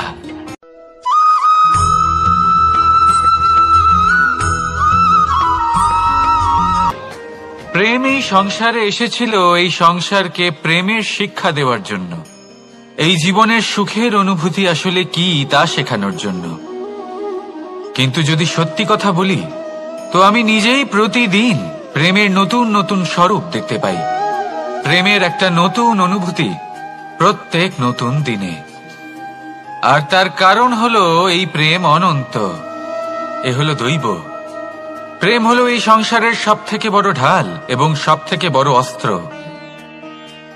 এই প্রেম ছাড়া না কোনো ন্যায় হয়, আর না কোনো শাস্ত্র, না জীবন আছে, আর না অন্ত। এবার যদি এই প্রেম মনের মধ্যে বাস করতে শুরু করে, তাহলে কখনো কোনো সমস্যাই হবে না, আর যদি হয়েও থাকে তাহলে তা স্থায়ী হবে না। এই প্রেম কি না করতে পারে? এই প্রেম সমস্ত সমস্যা মিটিয়ে ফেলতে পারে, আপনার মনের মধ্যে অহংকারকেও বিনাশ করে দিতে পারে, আপনাকে সাক্ষাৎ ঈশ্বরের সাথে দেখা করাতে পারে। তাই প্রেমের দ্বারা প্রয়াস করতে থাকুন, এই সংসারের প্রত্যেক মানুষকে, প্রত্যেক বস্তুকে, প্রত্যেক জীব জন্তুকে ভালোবাসবেন। আর এই প্রেমের দ্বারাই বলুন, রাধা রাধা।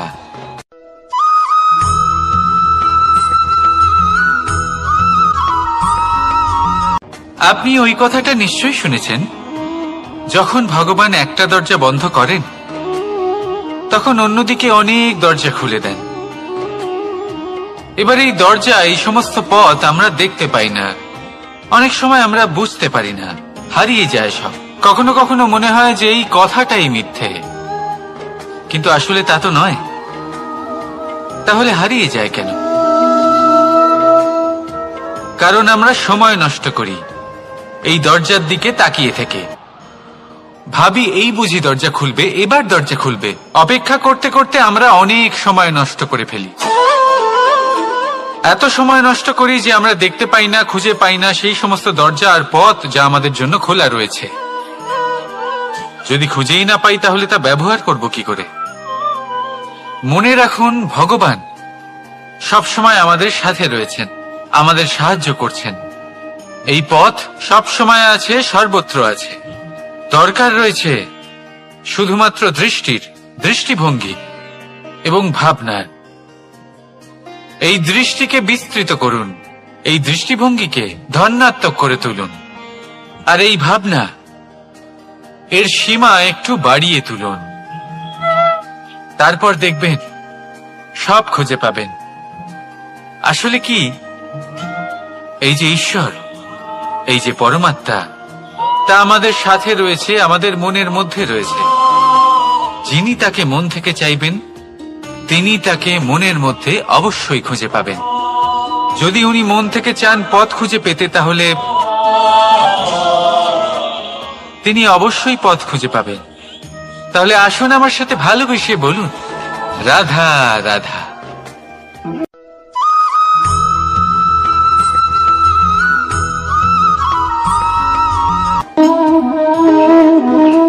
প্রশান্তি জড়িত নিদ্রা মানুষের জীবনের একটা অত্যন্ত গুরুত্বপূর্ণ সুখ এবং প্রয়োজনীয়তাও।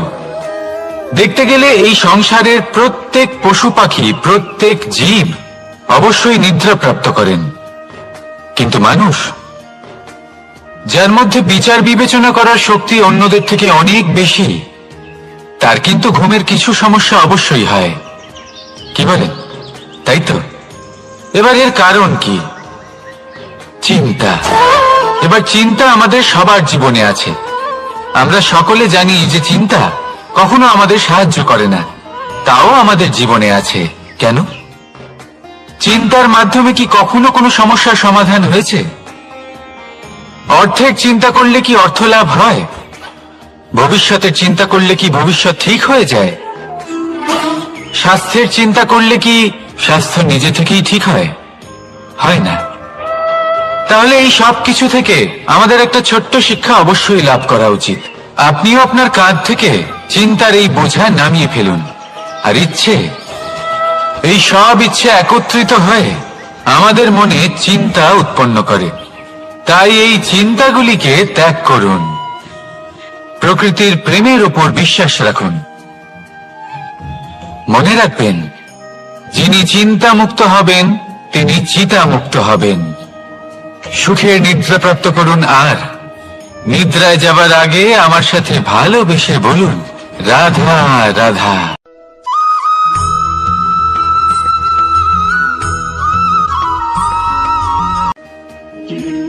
আমরা সবাই জীবনে সফল হতে চাই, তাই না? প্রত্যেকের জীবনে ব্যক্তিগত একটা লক্ষ্য আছে, আর প্রত্যেকের জীবনে তাদের লক্ষ্যে পৌঁছানোর আলাদা আলাদা যাত্রা আছে। এবার এই যাত্রায় অগ্রসর হওয়ার জন্য পথের দরকার। পথ, এই পথ, এটা অত্যন্ত গুরুত্বপূর্ণ, আর মানুষ এটাই বুঝে উঠতে পারেন না। অধিকাংশ মানুষ তাদের গোটা জীবন কাটিয়ে দেন এই পথ খুঁজতে গিয়ে, আর অধিকাংশ মানুষ জীবন কাটিয়ে দেন তাদের এই পথ বদলাতে গিয়ে। কিন্তু এভাবে সাফল্য অর্জন করা যায় না। এবারে আপনারা জিজ্ঞেস করবেন, কি করে সাফল্য লাভ করবেন? এই সফলতা তিনি অর্জন করেন যে তার পথ নিজেই তৈরি করেন। দেখুন, যত শক্তি আর যত সময় আপনি পথ খুঁজতে আর বদলাতে গিয়ে নষ্ট করবেন, তার থেকে কম সময় এবং শক্তির দ্বারা আপনি নিজের পথ নিজেই বানাতে পারবেন, নিজের লক্ষ্যে পৌঁছতে পারবেন। সেই জন্য বারবার আপনার পথ বদলাবেন না, খোঁজাখুঁজি করবেন না। নিজের এই যাত্রায় নিজের পথ নিজেই তৈরি করুন, আর যত তাড়াতাড়ি সম্ভব নিজের লক্ষ্যে পৌঁছে যান। রাধা রাধা।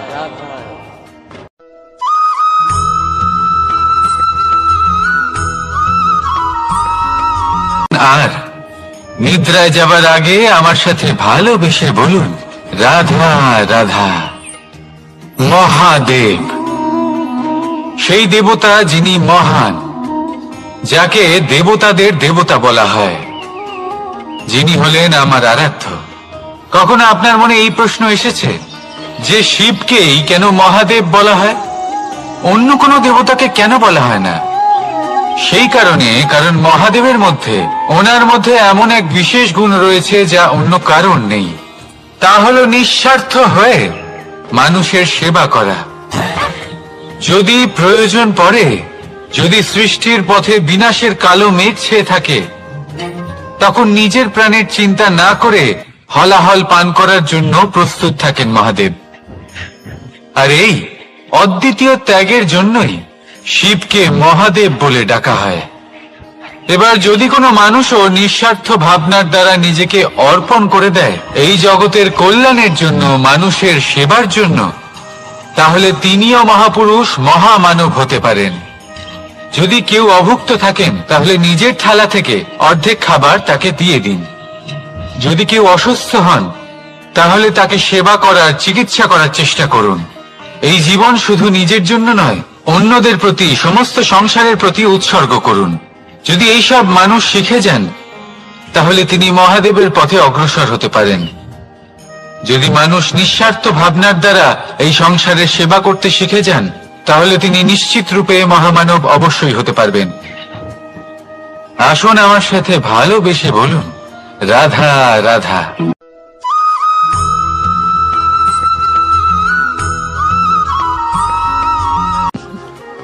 সময়, এই সময় না কোনো ব্যক্তি, না জীব, না বস্তু, তাও সময় জীবিত থাকে। এই সময়ে না জল, না অগ্নি, আর না বায়ু, কিন্তু তাও আমাদের জীবনের আধার। এই সময় দেখতে গেলে মানুষ এই সময়ের হাতের খেলনা। কখনো আমাদের সময় ভালো হয়, আবার কখনো খারাপ। কেউ সময় আসার প্রতীক্ষা করে, আবার কেউ সময় যাওয়ার প্রতীক্ষা করে, কিন্তু এই সময় কারোর হাতে ধরা দেয় না। এই সময় যা কেউ দেখতে পায় না, এটা সবাইকে সবকিছু দেখিয়ে যায়।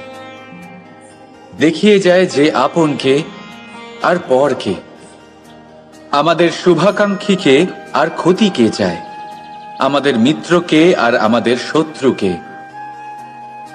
এই সময় আপনাকে দেখায় যে আপনি কতটা শক্তিশালী, সেই সময় আপনাকে দেখিয়ে যাবে আপনি কতটা দুর্বল। এই সময় সব কিছু দেখিয়ে যায়।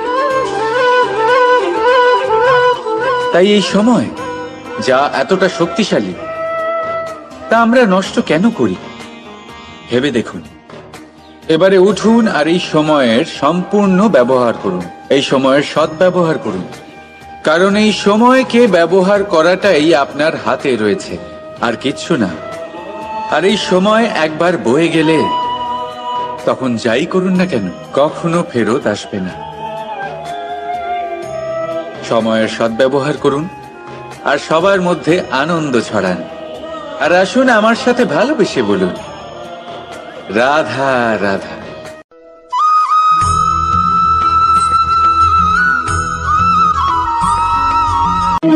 স্বর্ণ, হিরে, মুক্ত, মানিক, এই সব কিছুকে আগে পাথর বলা হতো। তাহলে এমন কি হলো যে এদের রত্ন বলা হয়? আর রত্ন তা বাস্তবে আসলে কি?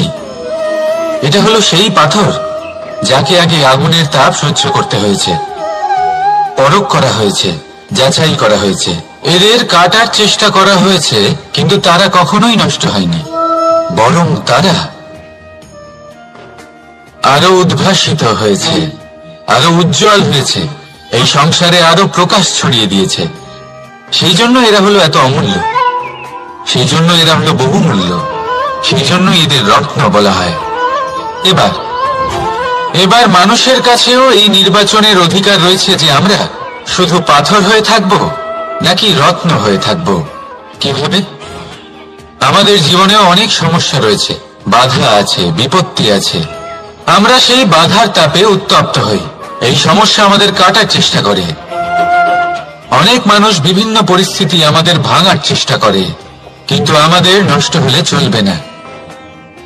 যেভাবে এই রত্ন সমস্যার সম্মুখীন হয়ে পাথর থেকে রত্ন হয়েছে, সেইভাবেই আমাদেরও আমাদের সমস্যার সম্মুখীন হয়ে রত্ন হয়ে উঠতে হবে। এই সংসারে প্রকাশের স্রোত হয়ে উঠতে হবে। তাহলে এটাই করুন আর আমার সাথে ভালোবেসে বলুন, রাধা রাধা।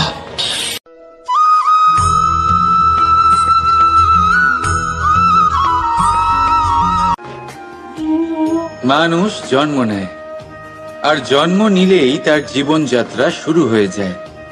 তারপর সে পরিশ্রম করে, লড়াই করে, আর সে তার ফল অবশ্যই পায়। সেই নিজের জীবনযাত্রা নিজেই সাজায়। তার জীবনে ভয় ততক্ষণ প্রবেশ করে না যতক্ষণ না সে জীবনে কিছু অর্জন করে। একবার সে কিছু পেয়ে গেলে তারপরে সেটা হারিয়ে যাওয়ার ভয় মনের মধ্যে জন্ম নেয়। তারপর সে ভাগ্য, জ্যোতিষ, ভবিষ্যৎ এই সব দেখতে ব্যস্ত হয়ে পড়ে। আমি আপনাকে একটা প্রশ্ন করছি, আপনি যখন এই সংসারে এসেছিলেন কি নিয়ে এসেছিলেন যে আপনি হারাবেন? কিছুই না। আপনার বশে আপনার জীবনের সেই মুহূর্তই আছে যা আপনার হাতে আছে, অন্য কিছুই নয়। আপনার হাতে আছে আপনার কর্ম। যে জীবনে দুর্ভাগ্যে হতাশ হয় না, যে অসফলতার জন্য ভেঙে পড়ে না, সেই এই জীবনে বিজয়ী হয়। বলুন, যখন আপনার জীবনে কিছুই ছিল না, কি করেছিলেন? পরিশ্রম করেছিলেন, লড়াই করেছিলেন, আর সেই সব কিছু পেয়েছেন যা পেতে চেয়েছিলেন। তাহলে আজ সব পাওয়ার পর ভয় কিসের? সেই সব জিনিস কি আপনাকে পরিশ্রম করার থেকে আটকায়? না। সেই জন্য নিজের হাতের রেখায় কখনো নিজের পথ খুঁজবেন না, কারণ এই সংসারে যাদের হাতই নেই তারাও নিশ্চিতভাবে তাদের নিজের পথ নিজেই বানিয়ে নেয়। তাহলে আপনার কি নিয়ে চিন্তা? রাধা রাধা।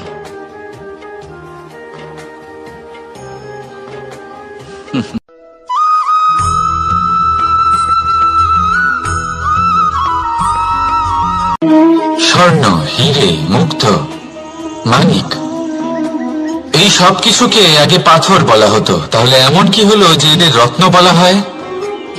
আর রত্ন তা বাস্তবে আসলে কি? এটা হলো সেই পাথর যাকে আগে আগুনের তাপ সহ্য করতে হয়েছে, পরখ করা হয়েছে, যাচাই করা হয়েছে, এদের কাটার চেষ্টা করা হয়েছে, কিন্তু তারা কখনোই নষ্ট হয়নি, বরং তারা আরো উদ্ভাসিত হয়েছে, আরো উজ্জ্বল হয়েছে, এই সংসারে আরো প্রকাশ ছড়িয়ে দিয়েছে। সেই জন্য এরা হলো এত অমূল্য, সেই জন্য এরা হলো বহুমূল্য, সেই জন্য এদের রত্ন বলা হয়। এবার মানুষের কাছেও এই নির্বাচনের অধিকার রয়েছে যে আমরা শুধু পাথর হয়ে থাকব নাকি রত্ন হয়ে থাকব। কিভাবে?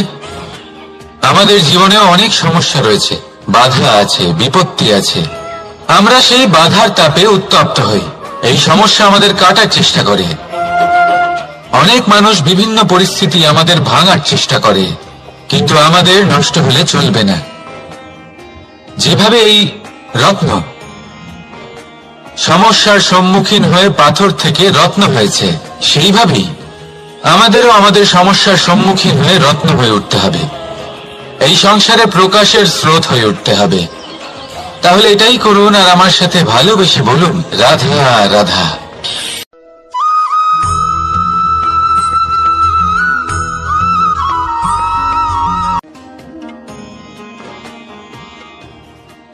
লোকে আমাকে সবসময় জিজ্ঞেস করে যে কানাই, এখন তুমি বড় হয়ে গেছো, এই বাচ্চাদের সাথে থেকে তুমি সবসময় দুষ্টুমি করো কেন? তুমি বড় হয়ে গেছো, বড়দের মতো থাকো। বেশিরভাগ লোকে এটা বুঝতে পারে না, ভাবে উনি তো ভগবান, ভগবানের মতো গম্ভীর নয় কেন? এবারে আমি কি করে বোঝাবো সবাইকে যে আমার ভগবান হওয়ার পিছনে যে সবচেয়ে বড় রহস্য তা হলো এই বাচ্চারাই।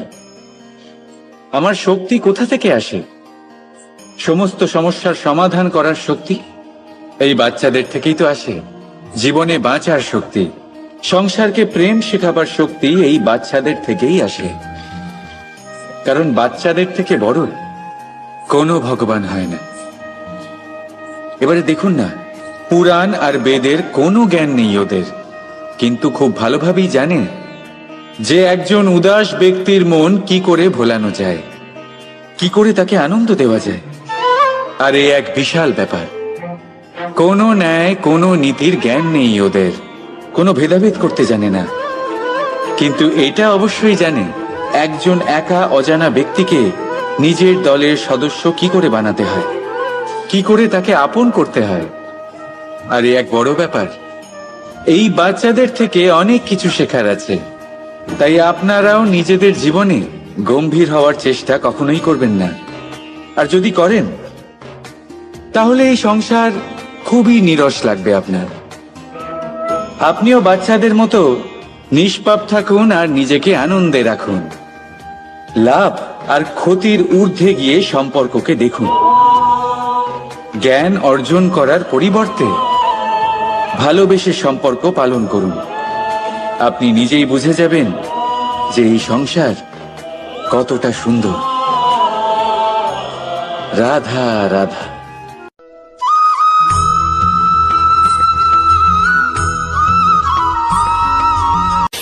সংসারে সব থেকে বড় শক্তি আসলে কি? কেউ বলবেন শারীরিক শক্তি, কেউ বলবেন অস্ত্রের শক্তি, কেউ বলবেন জ্ঞানের শক্তি। ঠিক আছে, কিন্তু যদি আমি বলি সংসারের সব থেকে বড় শক্তি হলো শক্তি কোনো এক তথ্যের, আগে হ্যাঁ, তথ্য। এই তথ্য নিজেই কিন্তু খুব শক্তিশালী, অত্যন্ত শক্তিশালী অস্ত্র হলো এই তথ্য। আর সত্যি বলতে অনুচিত তথ্যের থেকে অনেক বেশি ঘাতক হলো অসম্পূর্ণ তথ্য। যেরকম আজ শাম্ব রুক্মির সাথে করেছে, ওকে অসম্পূর্ণ তথ্য দিয়েছে, তার ফলে বিনাশ হলো। যদি এইভাবেই আপনার কাছেও কোনো অসম্পূর্ণ তথ্য আসে, আর যদি আপনি তা পরখ না করে দেখেন, যাচাই না করে দেখেন, আর নিজের কর্ম করেন, তাহলে উত্থানের বদলে আপনি পতনের সম্মুখীন হবেন। বিকাশের বদলে আপনার বিনাশ হয়ে যাবে। মনে রাখবেন একটা অত্যন্ত গুরুত্বপূর্ণ কথা, সঠিক তথ্য পাওয়া সঠিক তথ্য দেওয়ার থেকে অনেক বেশি গুরুত্বপূর্ণ। আশা করি এই কথা আপনি বুঝেছেন। জীবনে যখনই কোনো তথ্য আপনি পাবেন, সেই বিষয়ে ভেবে দেখুন, পরখ করে দেখুন, যাচাই করুন, তারপর নিজের কর্ম করুন। আর আমার সাথে ভালোবেসে বলুন, রাধা রাধা।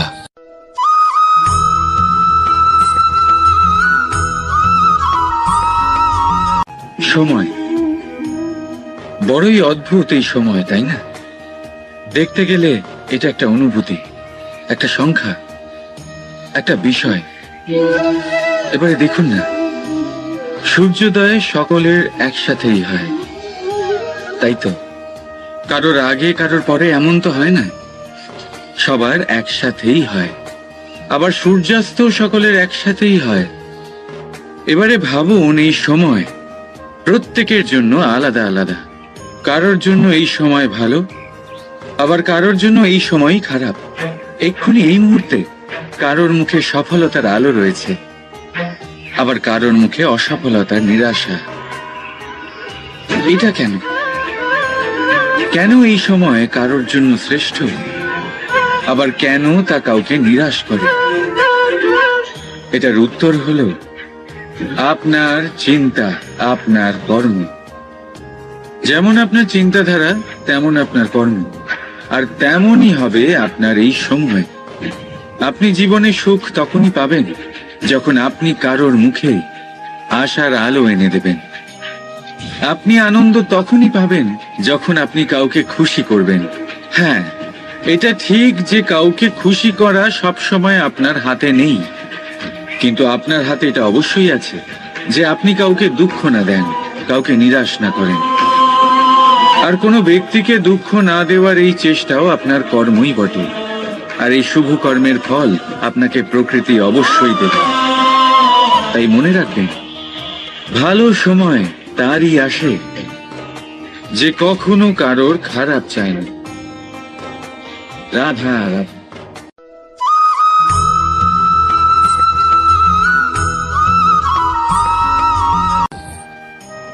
ধর্ম এবং প্রেম এই দুই হলো একই মুদ্রার দুই পিঠ। যদি এদের মধ্যে কোনোটা নষ্ট হয়ে যায় তাহলে দ্বিতীয়টাও থাকে না। কখনো ভেবেছেন এমন কেন হয়? তার জন্য আগে আপনাকে বুঝতে হবে যে ধর্ম আসলে কি।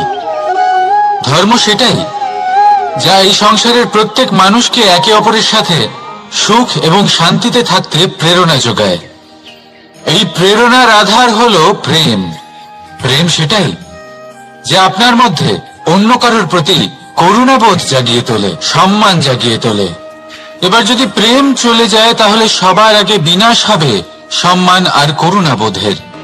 এবার যেখানে না প্রেম রয়েছে, না সম্মান রয়েছে, না করুণা রয়েছে, সেখানে ধর্ম কিভাবে বাস করবে? অশুভ ইচ্ছে জাগ্রত হয়ে ওঠে, ক্রোধ জাগ্রত হয়ে ওঠে, অহংকার জাগ্রত হয়ে ওঠে, আর তারপর আরম্ভ হয় অধর্মের। তাই যা যা ভাবনা আপনার অন্তরে প্রবেশ করছে করতে দিন, কিন্তু যাই হোক না কেন এই প্রেমকে নিজের থেকে দূরে যেতে দেবেন না। এই প্রেমকে চিরকাল নিজের কাছে রাখুন, নিজের হৃদয়। আর এই প্রেম ভাব নিয়ে বলুন, রাধা রাধা।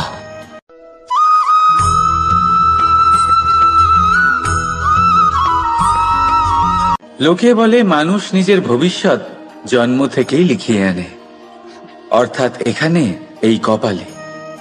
ভাগ্য দেবতা আমাদের সমস্ত উত্থান, সমস্ত পতনের হিসেব সবটা লিখে দেন।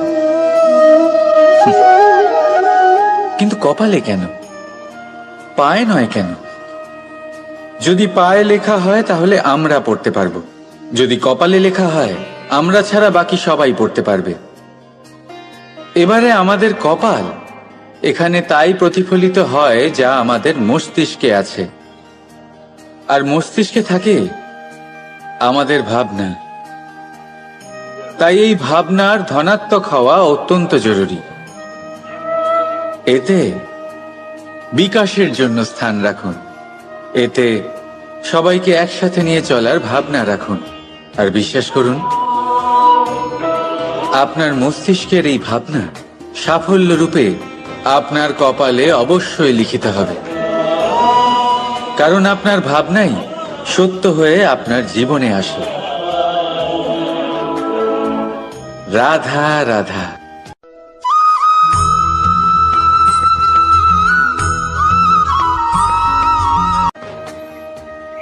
মানুষের জীবনে উন্নতি লাভ করার জন্য তিনটি স্তম্ভের প্রয়োজন হয়।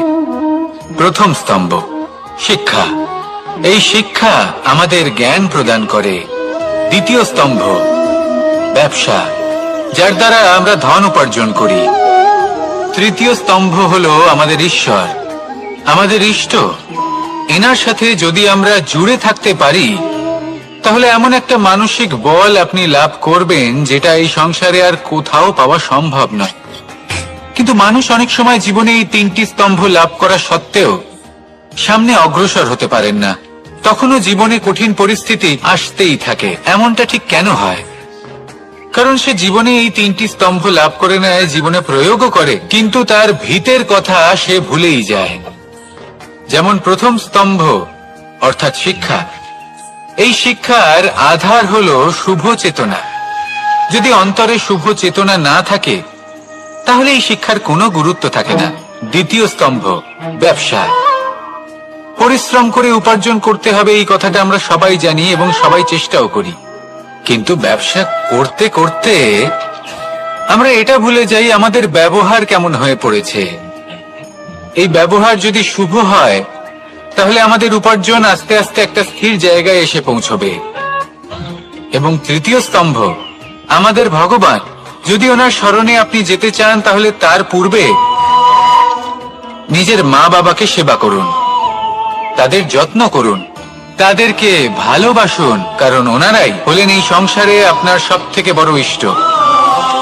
তাহলে তিন স্তম্ভের সাথে সাথে তাদের আধারকেও নিজের জীবনে প্রাধান্য দিন। কোনো সমস্যা আসবে না, জীবনে একের পর এক উন্নতি করবেন এবং এই মন প্রসন্ন হয়ে বলবে, রাধা রাধা।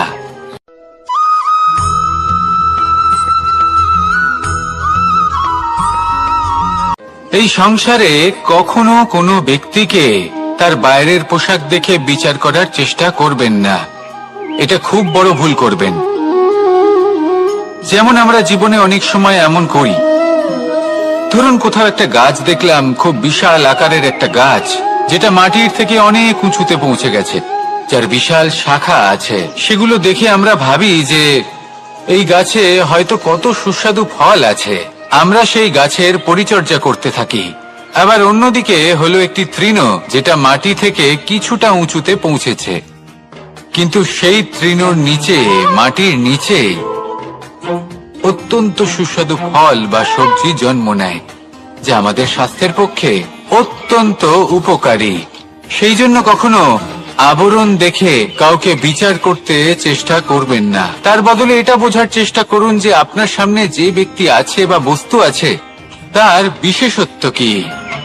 যদি এই বিশেষত্ব বোঝার ক্ষমতা আপনি অর্জন করেন, যদি এই শিল্প আপনি নিজের ভেতরে জাগ্রত করেন, তাহলে এই সংসারে বিশেষত্ব কি সেটা আপনি জানতে পারবেন। আর এই সমস্ত খেলা দৃষ্টি থেকে নয়, দৃষ্টিভঙ্গি থেকে জন্ম নেয়। দৃষ্টিভঙ্গি সবসময় শুভ রাখুন, আর আমার সাথে ভালোবেসে বলুন, রাধা রাধা।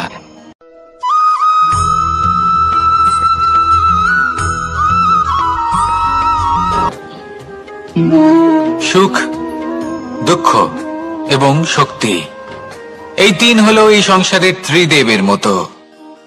আমাদের জীবনে যা কিছু ঘটছে এই তিনটির ভিত্তির উপরেই হচ্ছে।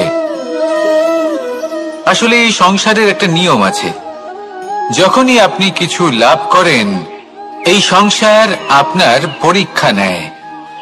এটা জানার জন্য আপনার পরীক্ষা নেয় যে আপনি যা কিছুই লাভ করেছেন, আপনি কি আদৌ সেটার যোগ্য কিনা। ঠিক সেইভাবেই এই সুখ, দুঃখ এবং শক্তি আপনার পরীক্ষা নিয়ে থাকে। যখন সুখ আসে তখন সে আপনার পরীক্ষা নেয় যে আপনার মধ্যে অহংবোধ জাগ্রত হয়নি তো। যদি অহংবোধ চলে আসে তাহলে সুখ সেখানেই সঙ্গ ত্যাগ করে। দুঃখ আপনার ধৈর্যের পরীক্ষা নিতে থাকে, আর যদি আপনার মধ্যে ধৈর্য না থাকে তাহলে এটা আপনাকে আরো বেশি দুঃখের গভীর অন্ধকারে ঠেলে দেবে। সেখানে শক্তি পরীক্ষা নেয় আপনার বিনম্রতার। যদি আপনি বিনম্র না হন, তাহলে হয় এই শক্তি আপনার সঙ্গ ত্যাগ করবে, নয় এই শক্তি বিনম্রতার অভাবে আপনার পতনের কারণ হতে পারে। এই সংসারে যে কোনো ব্যক্তি যিনি এই পরীক্ষায় উত্তীর্ণ হয়ে থাকেন, এই জীবনে তিনি সাফল্য লাভ করেন। আসুন আমার সাথে ভালোবেসে বলুন, রাধা রাধা।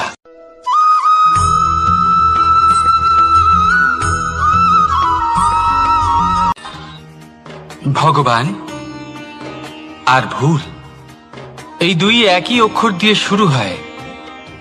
শুধু তাই নয়, এদের দুজনের রাশিও সমান। এবারে আপনারা বলবেন যে ভগবান, ভুল, এদের মধ্যে কিভাবে মিল থাকতে পারে? অনেক বড় মিল আছে। না শুধু এ এক অক্ষর দিয়ে শুরু হয়, বরং এদের বিজয় মন্ত্রটাও এক। ভগবানকে মানুন, তাকে বিশ্বাস করুন, তাকে স্বীকার করুন। এটা করলে মনের দৃষ্টি থেকে ভগবানকে দেখা যায়, আর উনি আপনাকে সমৃদ্ধ করে তোলেন। ভুলের সাথেও এটাই ঘটে। নিজের ভুল স্বয়ং মেনে নিলে, স্বীকার করে নিলে, সব কিছুই স্পষ্টভাবে দেখতে পাবেন। যেদিন থেকে আপনি নিজের ভুল মেনে নিতে শিখবেন, সেদিন থেকে সেই ভুল শোধরানোর প্রক্রিয়াও শুরু হয়ে যাবে। আপনি বুঝে যাবেন নিজের ভুল কিভাবে শোধরাতে হয়। তাই মনে রাখবেন, নিজেকে শ্রেষ্ঠ করে তোলার জন্য নিজের ভুল স্বীকার করা অত্যন্ত প্রয়োজনীয়। এই জীবনে শান্তি আনার জন্য ঈশ্বরকে মেনে নেওয়াও অত্যন্ত প্রয়োজনীয়। সবসময় নিজের গুণ এবং নিজের দোষ মনে রাখবেন। আজীবন সুখী থাকবেন। রাধা রাধা।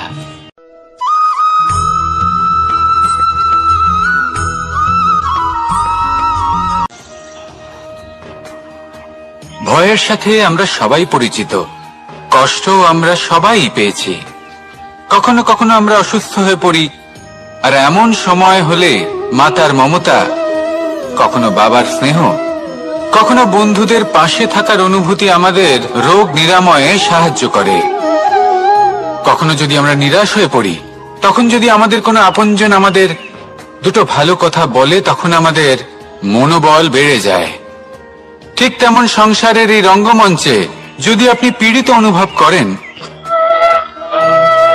কিছু শুভ কথা আলোচনা করুন, কিছু স্তুতি গান করুন, কিছু মুহূর্তের জন্য হলেও নিজের ইষ্টদেবের কথা স্মরণ করুন আর প্রার্থনা করুন।